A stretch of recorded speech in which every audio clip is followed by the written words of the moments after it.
പരീക്ഷ കോളായോ ഗൈസ് പോയി കേൾക്കണ്ടേ.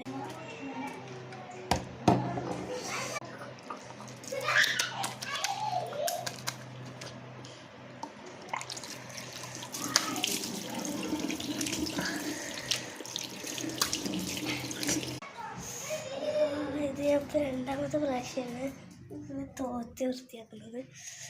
ട്രൈ ചെയ്ത് നോക്കാം മൂന്നാമത്തെ പ്രാവശ്യം.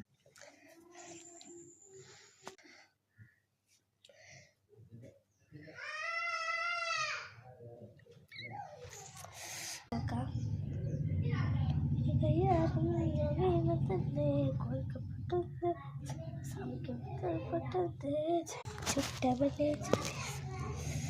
ഇത് അയച്ചൂരി ഇതട്ടണം.